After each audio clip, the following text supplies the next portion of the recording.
Revise करना start करें। Magnetic effects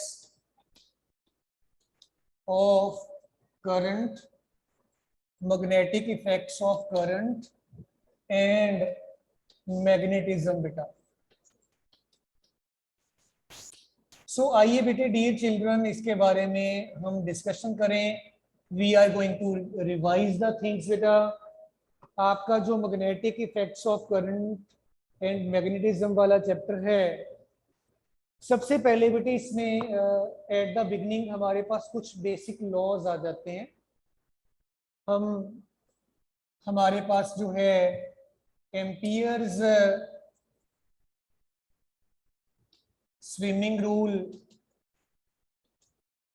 ये क्या है, देन स्नो रूल क्या है, एंड आपका ऑर्स्टिड्स एक्सपेरिमेंट क्या है, ऑर्स्टिड्स एक्सपेरिमेंट क्या है, इनको थोड़ा सा डिस्कस करना बनता है पहले। एंड देन आपका जो है बेटे राइट हैंड थंब रूल, ये क्या है, इनके बारे में ब्रीफली डिस्कशन करके then we will be proceeding with Biot Savart's law and उसकी जो एप्लीकेशंस हैं वो क्या हैं, उनके बारे में भी हम बात करेंगे बेटा। सबसे पहले बेटे ऑर्स्टिड एक्सपेरिमेंट के बारे में अगर हम सोचें, आपको एक स्ट्रेट कंडक्टर दिया गया है, एक वायर की फॉर्म में, थिन वायर है, इमेजिन कर लो। इस वायर को आपने एक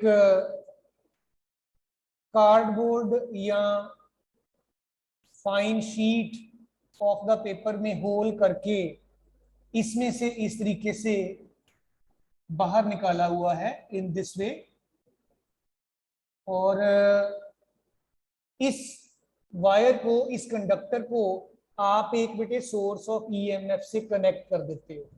यानी आपने एक बैटरी अटैच कर दी, आप ये की लगा सकते हो, आपने ऐसे बेटा कर दिया, आप स्टैंड वगैरह इमेजिन कर सकते हो, इसके साथ आपने अटैच किए हुए हैं। अब आपने यहाँ पे आपने होल ड्रिल कर रखा है। अब आपने यहाँ पे बेटे आयरन के छोटे छोटे छोटे पीसेस जो हैं, आयरन डस्ट जिसको बोलते हो आपने स्प्रिंकल कर रखा है यहाँ पे। जब आपके इस कंडक्टर में से करंट पास होगा और आप इसको जेंटली टैप करोगे, बार बार बार बार ऐसे ऐसे टैप करोगे, तो टैप करने पे ये जो आयरन डस्ट है अपने आप को बेटे concentric circles of increasing radius जो है इनमें एडजस्ट कर लेता है। And as a result of that we can say that हमारा मैग्नेटिक फील्ड जो है it is indicated with the current carrying conductor. अगर आपका कंडक्टर आई करंट कैरी कर रहा है तो श्योर है इस कंडक्टर के राउंड अबाउट एक मैग्नेटिक फील्ड प्रोड्यूस हुआ है। उसी मैग्नेटिक फील्ड ने इस आयरन डस्ट को या आयरन की छोटी छोटी जो आपके पार्टिकल्स हैं इनको concentric circles of increasing radii में एडजस्ट कर दिया है, क्योंकि और कोई इसके ऊपर फोर्स नहीं एक्ट कर रहा। सो this is demonstrated by Oersted बेटा by this experiment। उन्होंने ये भी बाद में चेक करके देखा कि अगर इसके यहाँ पास आप एक मैग्नेटिक नीडल प्लेस कर देते हो, आयरन डस्ट तो स्प्रिंकल किया ही हुआ है, अगर आप एक मैग्नेटिक नीडल इसके नजदीक रख देते हो तो मैग्नेटिक नीडल इस तरीके से डिफ्लेक्शन शो कर देता है। अदरवाइज अगर ये नॉर्मल पोजीशन है तो it gets reflected a little bit in this direction, और on the reversal of the current आपका जो मैग्नेटिक नीडल है इसकी डायरेक्शन में भी चेंज या रिवर्स जो है वो नोटिस किया जाता है। सो दिस इज बेटे something regarding Oersted's experimental setup and all that बेटा। देन इसके बाद बेटे हमारे पास बात आ जाती है एम्पियर्स स्विमिंग रूल क्या है, हम कैसे एम्पियर्स स्विमिंग रूल को बच्चों डिस्कस कर सकते हैं। एम्पियर्स स्विमिंग रूल में if you imagine that a person is swimming in water, ये पानी है, कोई बंदा इसमें स्विमिंग कर रहा है बेटा, ये इमेजिन कर लीजिए कि कोई पर्सन इस तरीके से पानी में स्विमिंग कर रहा है और स्विमिंग करते करते अगर हम इमेजिन कर लें कि करंट इस पर्सन के फीट के थ्रू एंटर कर रहा है और इस तरीके से करंट लीव कर रहा है और इस पर्सन के बिलो हमने एक मैग्नेटिक नीडल जो है ये प्लेस कर रखा है, देन द मैग्नेटिक नीडल, ये इसका पर्सन का राइट हैंड है, it is left hand, it gets deflected towards his left hand. बेटा अगेन अगर मैं साइंटिफिकली इसको बेटा साइंटिफिक लैंग्वेज में बोल दूं इसको, if we imagine that a current is entering through the feet of a swimmer and leaving through his head, then the magnetic needle placed below that swimmer gets deflected towards his with a left hand. So is your Ampere swimming rule beta. Snow rule जो है that is also related to this बेटा। Snow rule basically यही है, but इसको बेटा demonstrate करने के लिए अदरवाइज हम ऐसे भी कर लिया करते हैं। ये आपके पास डायरेक्शन चार्ट है, north south east and west बेटा, ये आपके पास डायरेक्शन चार्ट है। आपने क्या किया कि एक मैग्नेटिक नीडल यहां पे रखा हुआ है इन दिस वे, ये मैग्नेटिक नीडल है आपका, नॉर्थ नॉर्थ की तरफ पॉइंट करेगा, साउथ साउथ की तरफ पॉइंट करेगा, और हमने इस नॉर्थ साउथ डायरेक्शन के अलोंग एक कंडक्टिंग वायर प्लेस किया। कंडक्टिंग वायर को आप ए बी वायर कह सकते हो। अब इस कंडक्टिंग वायर में आपने ए से लेकर बी की तरफ करंट फ्लो करवा दिया, राइट। तो ये जो मैग्नेटिक नीडल है it will get deflected towards the west बेटे। मैं रिपीट करूं अगर साइंटिफिक वे में, तो we will say that the current carrying conductor carrying a current from south towards north placed over a magnetic needle, then the magnetic needle gets deflected towards his west, towards the west, his west नहीं, sorry मैं repeat करूं again, if we place a magnetic needle below a conductor such that the conductor is carrying current from south towards north placed over a magnetic needle, then the magnetic needle gets deflected towards the west beta. So in this way आप अपना snow rule जो है इसको भी briefly इस form में समझ सकते हो। इसके बाद बात आ जाती है बेटा राइट हैंड थंब रूल की बेटा, और ये सबसे ज्यादा यूज होने वाला रूल है राइट हैंड थंब रूल। इस राइट हैंडेड थंब रूल में बेटा अगर हम अपना राइट हैंड जो है इसको होल्ड करें with the thumb in the direction of the electric current, तो जिस डायरेक्शन में हमारी फिंगर्स बेटे कर्व कर जाएंगी that will give us the direction of the electric current. I mean to say that अगर आपका इलेक्ट्रिक करंट कंडक्टर में इस तरीके से मूव कर रहा है इलेक्ट्रिक करंट, तो आपकी जो फिंगर्स हैं ये बेटा इस तरीके से आप देख लीजिएगा एंटी क्लॉकवाइज सेंस में आपको ये पता चल जाएगा कि एडजस्ट हो रही हैं और आप ऐसे डिस्कस कर सकते हो बेटा, राइट बेटा। सो इन दिस वे बेटे हम अपना हमारा जो है concept of right handed thumb rule इसको डिस्कस कर सकते हैं।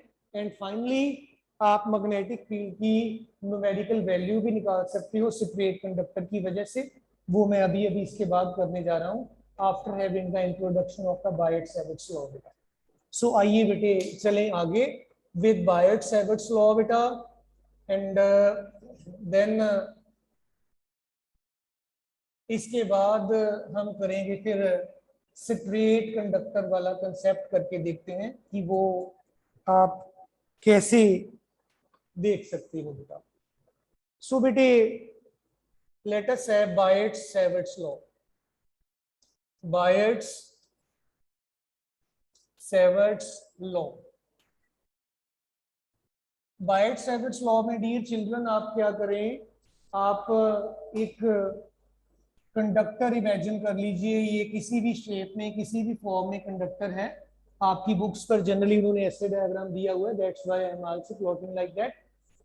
एक्स वाई आपके कंडक्टर का नाम रख लिया आपने। यहाँ पे आपका बेटा ऑब्जर्वेशन पॉइंट पी आपने इमेजिन कर रखा है, और ऑब्जर्वेशन पॉइंट आपका इस कंडक्टर से इमेजिन कर लीजिए स्मॉल आर डिस्टेंस पे है, और थीटा यहाँ पे एंगल इसने बना रखा है, रेडियस वेक्टर कह लो इसका ऑब्जर्वेशन पॉइंट का जो है। यहाँ आपने एक छोटा सा एलिमेंट ए बी जिसका लेंथ डी एल के बराबर है इमेजिन कर रखा है, राइट बेटा। तो अब आप क्या करोगे, इस छोटे से कंडक्टर की वजह से पी पॉइंट पर magnetic field applying Biot Savart's law work out करोगे, जिसके accordingly it is given that dB is proportional to the magnitude of the current I flowing through this conductor. dB is proportional to the size of the element dl. dB is proportional to 1 upon r का square. dB is proportional to sine of angle this theta. आप इन सारे factors को बेटा combine कर लीजिए। dB it is proportional to I dl sin theta upon r square हो जाएगा बेटा।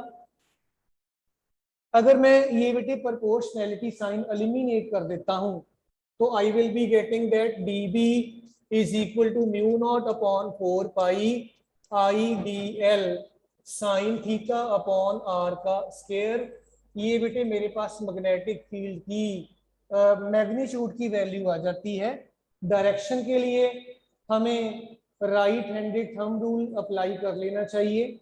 अगर मैं देखूं ये मेरा थंब करंट की डायरेक्शन में पॉइंट कर रहा है, देन पी पॉइंट पर फिंगर्स मेरी perpendicular to the plane of the blackboard and directed inward है। आप डायरेक्शन इस तरीके से देख सकते हो, लेकिन जरूरी नहीं है। आइए थोड़ा मॉडिफाई करें इस रिलेशनशिप को। कई बार आपको ये mu naught upon 4 pi I D l vector cross r vector upon r cube इस फॉर्म में भी रिजल्ट की जरूरत पड़ सकती है, तो you should be able to have this discussed in this form also. इसमें थोड़ा सा ध्यान दीजिएगा बेटे dear children, dl and r vector इन दोनों के परपेंडिकुलर आपका वेक्टर डीबी बन रहा है। Cross product of the vectors आपने 11th स्टैंडर्ड में बहुत डिटेल में किया था। तब आपने कहा था कि अगर आप क्रॉस प्रोडक्ट दो वेक्टर्स का ले रहे हो जैसे ये हैं, तो इन दोनों के परपेंडिकुलर आपका रिजल्टेंट वेक्टर जो है वो आ जाया करता है। तो यहाँ पे आप देख लीजिए आर वेक्टर भी है आपका, डी एल वेक्टर आपका इस तरफ ओरिएंटेड है, और ये डीबी इन दोनों के परपेंडिकुलरली आप with the help of right handed screw rule ये इंडिकेट कर सकते हो बेटा, राइट बेटा। सो ये आपका बायट-सैविट्स लॉ है बेटा, एक्सपेरिमेंटल लॉ है ये, और इसके साथ आप बेटे इसको रादर यूज करके आप डिफरेंट डिफरेंट केसेस में आपके जो डिफरेंट डिफरेंट सेटअप्स हैं वहां पे मैग्नेटिक फील्ड निकाल सकते हो। आइए एक लॉन्ग स्ट्रेट कंडक्टर का जो केस है वो डिस्कस करके देखें कि लॉन्ग स्ट्रेट कंडक्टर की वजह से किसी भी ऑब्जर्वेशन पॉइंट पर मैग्नेटिक फील्ड हम कैसे निकाल सकते हैं। Let us concentrate upon that बेटा। वी हैव मैग्नेटिक फील्ड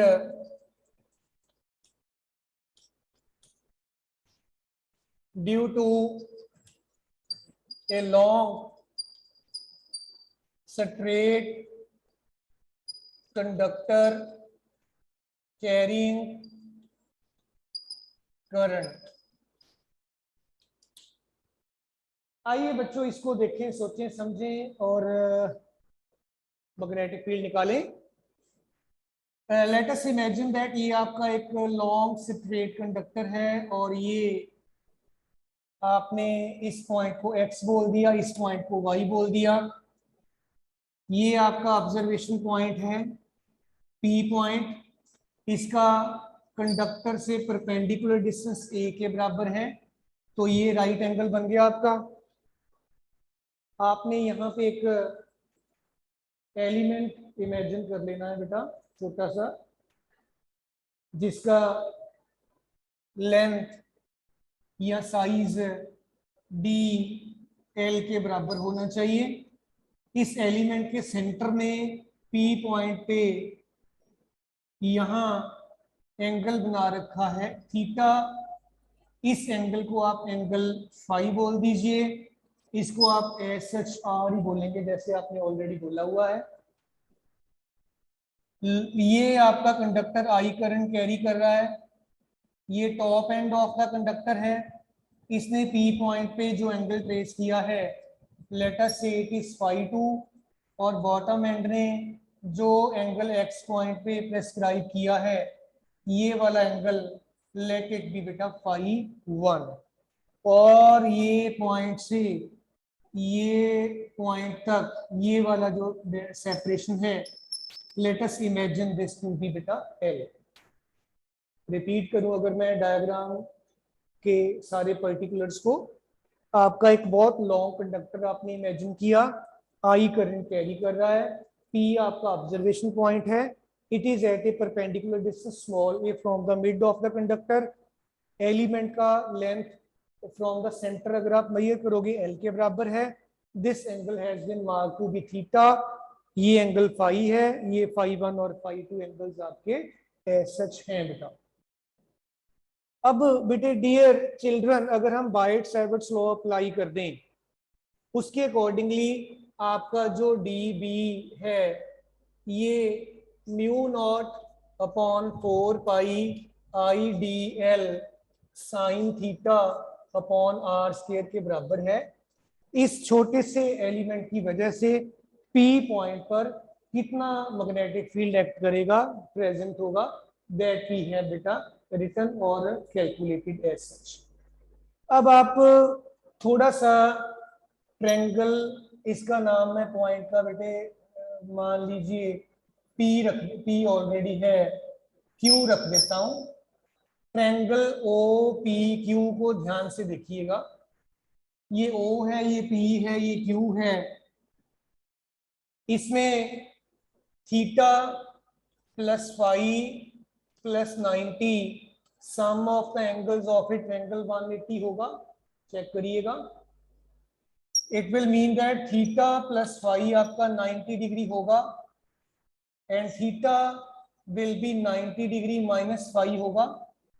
यहां हमें साइन थीटा को इस फॉर्म में लिख लेना है 90 माइनस फाई करके। Sine 90 minus phi cos phi होता है बेटा, तो it may be written like this.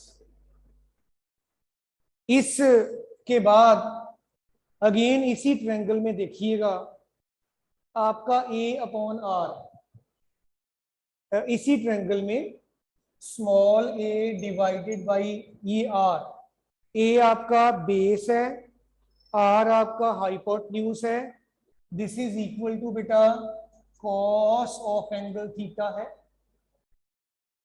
और आर आपको चाहिए था, R is a upon cos theta, आपको कॉस थीटा नहीं बेटे कॉस फाई आएगा, चेक करिए जरा ध्यान से, ये है एंगल फाई। हम इसको ट्रायंगल को ऐसे ले रहे हैं, ये अगर आप इसको एंगल को लेके चलोगे ना, ये बेस बनेगा, ये हाइपोटेन्यूज, ये परपेंडिकुलर, तो कॉस ऑफ फाई के बराबर बन गया ना ये आपका। आर निकाल लिया आपने, और आपके पास साइन थीटा भी निकल गया। डीएल के बारे में आपको कुछ नहीं पता प्रेजेंटली। डीएल निकालने के लिए आप इसी ट्रायंगल में L upon a perpendicular upon base, this is equal to tangent of angle phi है बेटा, जरा चेक करिएगा, ऐसा है ना। तो L फिर आपके पास आ गया ए टेन फाई आ गया, इसका डेरिवेटिव ले लो, dl बन जाएगा a sec square phi D phi, d l निकल गया, साइन थीटा निकल गया आपका, और आपने आर को भी निकाल लिया। ये सारी वैल्यूज आप यहाँ पे इस एक्सप्रेशन में सब्स्टिट्यूट कर देंगे, आपका पर्पस सॉल्व हो जाएगा। आइए बेटे ये वैल्यूज सब्स्टिट्यूट करके देखें और अपना रिजल्ट देखें कि क्या हमें रिजल्ट में चेंज आकर मिल जाता है, सो दैट हम टोटल मैग्नेटिक फील्ड फिर निकाल पाए। dB is equal to mu naught upon 4 pi I D L, आपके पास है a secant square phi into D phi, sine theta को आपने कॉस फाई लिखा हुआ है, आर को आपने a अपॉन कॉस फाई लिखा है, इसको फिर आप a इंटू सीकेंड फाई लिख सकते हो ना बेटा, इसका स्क्वायर कर दीजिए आप, राइट। चेक करके बताओ बेटे कोई दिक्कत वाली बात तो नहीं लग रही, कोई मुश्किल तो नहीं लग रहा? हाँ जी पुत्र जी, इज इट क्लियर? अब इसको स्क्वायर को कंप्लीट कर लीजिए। dB is equal to mu naught upon 4 pi I, एक a ये पड़ा है, secant square phi into cos phi, cos phi into d phi, in the denominator a का square secant square phi as such। अब देखो आपका एक a cut गया बेटा, secant स्क्वायर phi भी कट गया बेटा, जो चीजें रह गई हैं इनको हम बेटा थोड़ा सा मैनेज कर लेते हैं। dB आ जाएगा mu naught upon 4 pi I upon a, ये देखिए एक a बचा पड़ा था हमारा, cos of angle phi into D phi, ये रिजल्ट बेटे आपके पास इन द एंड आपको मिल गया। अब आप निकालना चाहते हैं total magnetic field at point P due to this whole conductor X Y, infinitely long conductor है आपका, और आपने प्रेजेंटली इसको इनफाइनाइटली लॉन्ग नहीं कहा, आपने इनको एक्स वाई एंड्स बोला हुआ है। तो जब ये एंड्स एज सच हैं मेंशन किए गए, magnetic field will be integral of this dB बेटा, आप इंटीग्रेट कर दीजिए, integral mu naught upon 4 pi I upon a cos phi D phi. ये लिमिट्स कहां से कहां तक लें बेटा? ये यस बेटा, अभी उपल, ध्रुव शर्मा, गुंजोत, मान्या, सिया, वंशिका, अभय, अंशिता, नहीं नहीं बेटे वो ठीक है, आप ऐसे थम्स अप मत करिए। अरुषि, भव्या, भूमिका, लक्ष्य, रोहन भारद्वाज एंड सुप्रिया। बेटे मैं लिमिट्स कौन से लूं, मैं ये आपसे पूछ रहा हूं। Anyone from your side dear children? अभी ऊपर, ध्रुव शर्मा, गुंजोत, मान्या, अंशिता, अभय, भव्या, सुप्रिया, रोहन भारद्वाज, लक्ष्य, सनी, लक्ष्य पुत्र बेटा। हाँ जी बेटे, कोई बच्चे ने हैंड रेज किया है अभी, यस अभी बोलो पुत्र। सर -5 और 5। -5 और 5 क्यों बेटा? सर एक 5 तो ऊपर को आ रहा है, एक नीचे नहीं, को आ रहा है, पहली बात तो जो 5 2 ऊपर है। बेटे मैं आपको अगर करेक्ट करूं, दिस इज 5 1, दिस इज 5 2, आप 5 नहीं बोलोगे, ठीक है? हाँ जी सर। अब मुझे लिखवाइए जरा, व्हाट शुड आई राइट बेटा? हाँ जी सर। क्या लिखूं लोअर लिमिट बेटा? सर लोअर लिमिट -5 1, -5 1 लिख दिया, अपर लिमिट +5 2। +5 2। बेटे ये -5 1 क्यों लिया हमने, ये मैं पूछना चाह रहा था आपसे, वाई दिस सर नेगेटिव? वो सर क्योंकि वो ओ एक्सिस के अगर हम उसके देखें, अगर ओरिजिन के हिसाब से देखें तो वो नीचे को नहीं आती, तो नेगेटिवली उसको लिया है। हाँ जी, और सर जो +5 2 है वो ओरिजिन के हिसाब से सर ऊपर को है, इसलिए। आप ठीक कह रहे हो बेटा। हम इस चीज को इस तरीके से भी कह सकते हैं कि जब हम एंगल 5 1 बेटा मेजर कर रहे हैं, we are moving in the anticlockwise sense बेटा, राइट। और एंटी क्लॉकवाइज सेंस में हम इसको नेगेटिव लेंगे, और ये जो एंगल आप मेजरमेंट कर रहे हो you are moving in the clockwise sense बेटा। सो डियर चिल्ड्रन, मैं एक बार फिर से रिपीट करूंगा यही पॉइंट, जब आप एंटी क्लॉकवाइज एंगल की बात कर रहे हो, एंटी क्लॉकवाइज में आप इस तरीके से मेजर करोगे, it will be taken as negative, और क्लॉकवाइज सेंस में we will be taking it as positive. This is the key point, इसकी आपने इसका ध्यान रखना है। सो जो चीजें आपकी इंटीग्रल से बाहर एडजस्ट की जा सकती हैं, we will be adjusting these as such. Integral of cos phi d phi with minus phi 1 to phi 2 बेटा, mu naught upon 4 pi i by a। cos phi का इंटीग्रल बेटे कितना होता है पुत्र, आप बताओ भाई, बोला भी करो। Sir sine phi. Yes, minus phi 1 से फाई 2 कर दीजिए। अब तो आपको देखो खाली लिमिट्स ही पुट करने हैं बेटा, आइए देखें पुट करके लिमिट्स को। आपका b आ जाएगा mu naught upon 4 pi i by a sine of angle phi 2 minus sine of angle minus phi 1। इसको मैं अगर मॉडिफाई कर दूं रिलेशनशिप को dear children, I must have with me that magnetic field B is mu naught upon 4 pi I by A sin phi 2 plus sin phi 1 बेटे। Check करिएगा सारे बच्चे बेटे, इज इट देयर अभी? हाँ जी सर। चले आगे अब? सर बस हो गया। हाँ जी बेटे, थोड़ा सा और ध्यान दीजिएगा। अगर आपका कंडक्टर कहीं इनफाइनाइटली लॉन्ग हो जाए तो आपका एंगल फाई 1 फिर बेटे आप कितना लोगे और फाई 2 कितना लोगे बेटा? Any suggestions from your side बेटा? इनफाइनाइटली लॉन्ग कंडक्टर अगर हो जाए बेटा, इनफाइनाइटली लॉन्ग के केस में आपको नहीं पता आपका एक्स एंड कहां तक जा रहा है, आपको नहीं पता कि आपका वाई एंड कहां तक जा रहा है, तो what angle phi 1 and phi 2 should be taken?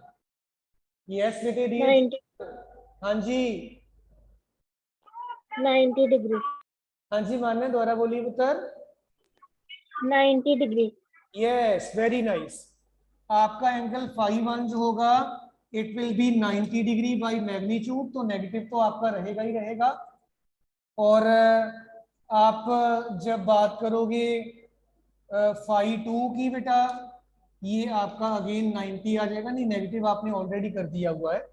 So in this way बेटे, जब आपके दोनों एंगल राइट पुट कर दोगे, साइन 91 होगा ना बेटा हमारा, 1 + 1 इट विल बी 2, और 2 इसके साथ जब आप एडजस्ट कर लोगे, b will be equal to mu naught upon 4 pi i by a into 2।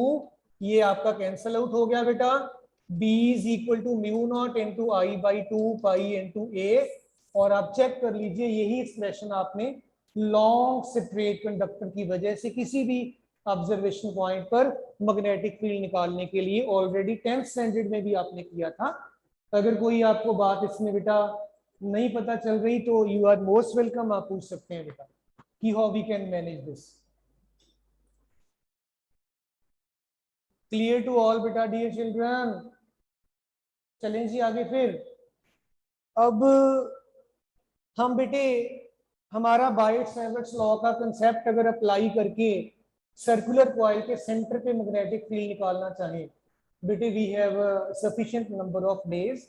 इसीलिए मैं पूरा डिटेल में ही आपको करवा रहा हूँ कि अगर पहले कोई चीज बाई चांस आपकी मिस हो भी गई हुई है तो वो आपकी अब रेक्टिफाई हो जाए। साथ साथ जो बच्चे इधर बैठे हैं ऑनलाइन, सारे स्टूडेंट्स ध्यान से सुनिएगा बेटा, आपके जो 2 रिवीजन टेस्ट होने हैं, पहले रिवीजन टेस्ट में हमने हमारा जो है magnetic effects of current and magnetism वाला chapter plus EMIAC, these 2 chapters have been adjusted in the first revision test, and for the second revision test बेटा आपका इलेक्ट्रोस्टैटिक्स एंड करंट इलेक्ट्रिसिटी ये 2 chapters रखे हैं।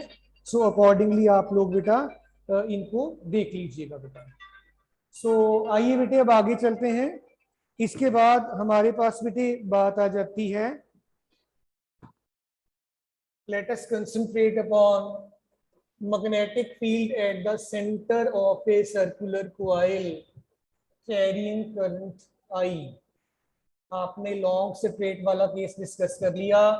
ये आपका सर्कुलर कॉइल है और circular coil I current carry कर रहा है and let it be the centre of the circular coil.